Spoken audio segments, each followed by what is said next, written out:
Hello बच्चों, मैं San Rawal एक बार फिर अनिवार्य क्लास के साथ उपस्थित हूँ दोस्तों। जैसा कि दोस्तों अपनी अनिवार्य की क्लासें चल रही थी और हम बात कर चुके थे कि हम इम्पोर्टेंट जो पद्य खंड हैं, क्वेश्चन आंसर हैं, उन पर चर्चा करेंगे। बीच में 2 दिन में आपको क्लास दे नहीं पाया था। आज फिर वापस क्लास को रेगुलर करते हैं। तो यदि दोस्तों आप मेरे यूट्यूब चैनल से नए जुड़े हैं तो सब्सक्राइब कर लीजिए दोस्तों, लाइक कीजिए, कमेंट कीजिए और ज़्यादा से ज़्यादा शेयर कीजिए दोस्तों। आज हम पढ़ते हैं तुलसीदास। देखिए, परिचय की बात यदि करें, कवि तुलसीदास के परिचय की बात करें, क्योंकि अनिवार्य में 4 नंबर का परिचय आता है। मैंने शॉर्ट एंड स्वीट आपके सामने परिचय लिखा है ताकि आपको इजी वे में याद हो जाए। देखिए दोस्तों, कवि तुलसीदास का जन्म सन 1532 में बांदा जिले के राजापुर गांव उत्तर प्रदेश में हुआ। इनके पिता का नाम वैसे आत्माराम दुबे था, माता का नाम तुलसी था, लेकिन मैंने इनमें ये शामिल नहीं किया क्योंकि क्या है कि फिर इतना कुछ लिखने के बावजूद भी क्या होता है, थोड़ा बड़ा हो जाएगा परिचय। फिर भी मैं आपको मौखिक तौर पे बता देता हूँ। तो इनके पिता का नाम आत्माराम दुबे था, माता का नाम तुलसी थी। मूल नक्षत्र में ये पैदा हुए थे, इस वजह से मांगलिक थे। इस कारण बचपन में क्या हुआ कि माता पिता ने इनका क्या कर दिया, त्याग कर दिया। और मुनिया नामक एक जो विधवा ब्राह्मणी थी उसने इनका पालन पोषण किया। जब बड़े हुए तो रत्नावली से इनका विवाह हो गया, जो एक विदुषी महिला थी। गुरु नरहरिदास की कृपा से इनको राम भक्ति का मार्ग मिला, यानी कि भगवान राम की भक्ति करना इन्होंने शुरू किया। और सन 1623 में इनकी क्या हो गई, मृत्यु। साहित्यिक विशेषताओं की बात करें तो हिंदी साहित्य का जो भक्ति काल है, यानी कि हिंदी साहित्य का प्रथम जो काल है उसको आदि काल के नाम से जाना जाता है। दूसरा जो काल है उसको भक्ति काल के नाम से जाना जाता है। तो दोस्तों, तुलसीदास जी जो थे ये भक्ति काल के कवि हुए हैं। भक्ति काल में भी हम बात करें कि उस समय सगुण और निर्गुण 2 प्रकार की भक्ति होती थी। सगुण जो भक्ति थी या सगुण जो काव्यधारा थी वो भी 2 भागों में बटी हुई थी, राम भक्ति काव्यधारा और कृष्ण भक्ति काव्यधारा। जो भगवान राम को अपना आराध्य मानते थे, भगवान राम की जो भक्ति करते थे, भगवान राम का जो साहित्य लिखा करते थे, उन्हें राम भक्त कवि के नाम से प्रसिद्धि मिली।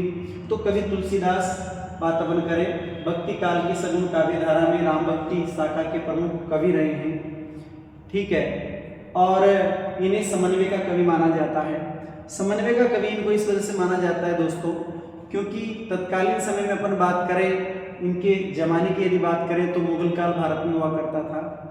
धार्मिक कट्टरता बहुत ज़्यादा थी। हिंदू अपने आप को श्रेष्ठ कहा करते थे, मुस्लिम अपने आप को श्रेष्ठ कहा करते थे। तो इन्होंने क्या करा कि दोनों संस्कृतियों में, हिंदू और मुस्लिम संस्कृतियों में क्या किया, समन्वय किया। इन्होंने कहा कि राम भी श्रेष्ठ है तो रहीम भी श्रेष्ठ है। इन्होंने कहा कि कृष्ण भी श्रेष्ठ है तो राम भी श्रेष्ठ है, सगुण भक्ति भी श्रेष्ठ है तो निर्गुण भक्ति भी श्रेष्ठ है। इस तरह से इन्होंने समन्वय का काम किया, मेल मिलाप का काम किया। इन्होंने कभी ये नहीं कहा कि राम ही श्रेष्ठ है। इस वजह से कवि तुलसीदास को समन्वय का कवि कहा जाता है। इसके अलावा भी आप याद रख सकते हैं, इनको हिंदी का जातीय कवि भी कहते हैं। किसको? तुलसीदास को। इनको हिंदी का महाकवि भी कहते हैं। और इन्होंने संस्कृत व अवधी दोनों भाषाओं में रचनाएं की है। कुछ रचनाएं इन्होंने संस्कृत में की, कुछ रचनाएं इन्होंने अवधी में की है। रचनाओं की बात करें तो दोहावली, गीतावली, कवितावली, रामचरितमानस, कृष्ण गीतावली, पार्वती मंगल, जानकी मंगल, रामलला नचू, बरवे रामायण, इस प्रकार से बहुत सारी रचनाएं इनकी है। अब आप स्क्रीनशॉट लीजिए ताकि मैं आगे बढ़ सकूं। अच्छा दोस्तों, बात करते हैं आज अपना महत्वपूर्ण जो पद्य खंड है, ये उच्च माध्यमिक परीक्षा 2015 में पूछा जा चुका है और इम्पोर्टेंट भी है। इसकी व्याख्या करने से पहले मैं आपको थोड़ा संदर्भ की ओर ले चलता हूँ, प्रश्न की ओर ले चलता हूँ। तो दोस्तों, संदर्भ में बात करें तो आप लिखोगे प्रस्तुत काव्यांश हमारी पाठ्यपुस्तक आरोभाग 2 में संकलित कविता से लिया गया है, जो कवितावली से उद्धृत है। यानी कि बात अपन करें कवि तुलसीदास द्वारा रचित जो कवितावली है उस कवितावली से ये भाग लिया गया है। किस रूप में? कवित के रूप में। तो आप लिख दोगे प्रस्तुत काव्यांश कवि तुलसीदास द्वारा रचित कवितावली से उद्धृत है, जो आरोभाग 2 में कवित शीर्षक से संकलित किया गया है। या डायरेक्ट आप लिख दो कि प्रस्तुत अंश हमारी पाठ्य पुस्तक आरोभाग 2 में संकलित कवित से लिया गया है, जो कवि तुलसीदास द्वारा रचित है। फिर बात करेंगे प्रसंग पर।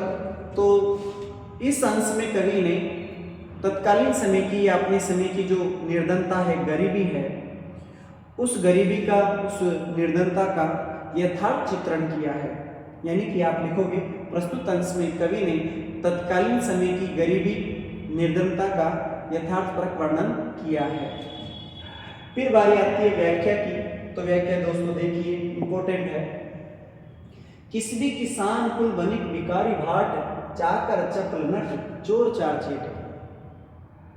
कवि तुलसीदास कहते हैं, अब मैं एक एक शब्द की मीनिंग आपको बता नहीं सकता, बता तो सकता हूँ, लेकिन क्लास क्या हो जाएगी, फिर लंबी हो जाएगी। तो आप डायरेक्ट व्याख्या सुन लीजिए दोस्तों, क्योंकि हमें क्या करनी है, व्याख्या करनी है। इतना समय अपने पास है नहीं, क्योंकि अभी क्या एग्जाम का दौर आ रहा है, तो ज़्यादा समय मैं आपका लेना नहीं चाहूँगा। तो देखिए, किस भी किसान कुल बनिक भिखारी भाट।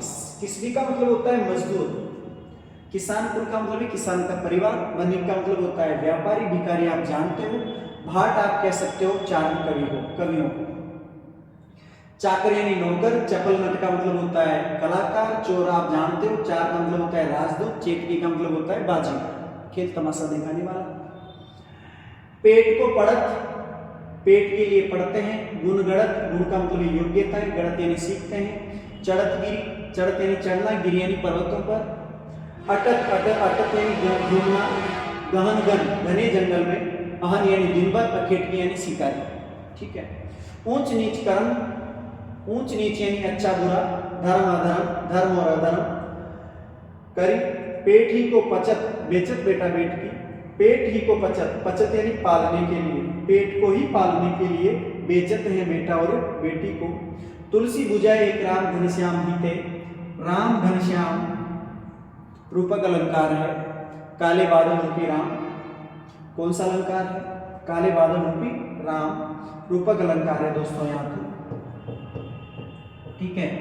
फिर देखिए, आगे बढ़वागी ते बड़ी आग पेट की, इस लाइन में व्यतिरेक अलंकार है।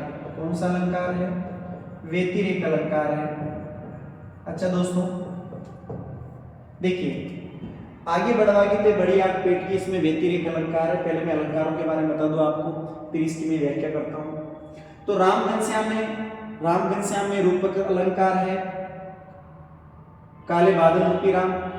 ठीक है।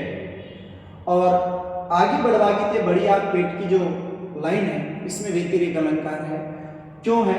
क्योंकि देखो दोस्तों, क्या होती है, आग 3 प्रकार की मानी जाती है। पेट में लगने वाली आग, जंगल में लगने वाली आग और समुद्र में लगने वाली आग। यहाँ पर बड़वागीते का अर्थ होता है समुद्र में लगने वाली आग। ठीक है। आगे बढ़वागीते बड़ी आग पेट की, कवि कहता है कि पेट की जो आग है वो समुद्र में लगने वाली आग से भयंकर होती है, अधिक होती है। यानी कि यहाँ पर उल्टी बात हो रही है। बात अपन कर रहे हैं कि समुद्र की जो आग है ये उपमान है, पेट की आग क्या है? उपमेय है। अब यहाँ पर क्या हुआ कि पेट की आग को समुद्र की आग से अधिक बढ़कर बताया गया, इस वजह से व्यतिरेक अलंकार है। व्यतिरेक अलंकार की परिभाषा की बात करें तो जहां पर उपमेय को उपमान की तुलना में अधिक या श्रेष्ठ बताया जाता है, वहां पर व्यतिरेक अलंकार होता है। तो दोस्तों आशा करता हूं आपको ये समझ में आ गया होगा। अब आते हैं किस पर? व्याख्या पर। किस भी किसान कुल बनिक भिखारी भाट। कवि तुलसीदास कहते हैं, कवि तुलसीदास अपने समय की, तत्कालीन समय की गरीबी का, भूखमरी का वर्णन करते हुए कहते हैं कि मजदूर मजदूरी करते हुए, किसान खेती का कार्य करते हुए, व्यापारी व्यापार करके, भिखारी भीख मांग करके, चारण कवि कविता सुना करके, नौकर नौकरी करते हुए, कलाकार कलाओं का प्रदर्शन करते हुए, चोर चोरी का कार्य करते हुए, राजदूत संदेश लाने ले जाने का काम करते हुए, और बाजीगर खेल तमाशा दिखा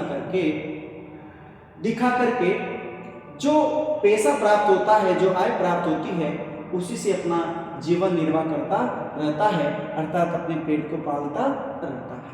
अर्थात कवि कहना चाहता है कि हर व्यक्ति अपनी योग्यता, अपने सामर्थ्य के अनुसार क्या करता है, इस संसार में जीवन निर्वाह करने के लिए कार्य करता है। जैसे मजदूर मजदूरी का काम करता है, किसान किसानी का काम करता है, खेती करता है, व्यापारी व्यापार करता है, और व्यापार के माध्यम से जो आय उसको प्राप्त होती है उसी से अपना जीवन निर्वाह करता है।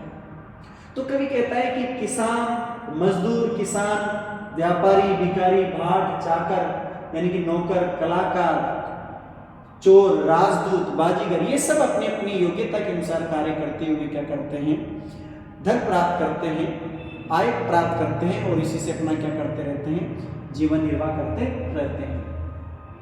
पेट को पड़त गुण गड़त चढ़त गिर। कवि तुलसीदास कहते हैं कि इसी पेट का पालन करने के लिए अर्थात जीवन निर्वाह करने के लिए व्यक्ति अनेक प्रकार की योग्यताएं सीखते हैं, अनेक प्रकार की योग्यताएं अर्जित करते हैं। चढ़त गिरी, पर्वतों पर चढ़ते हैं और उतरते हैं।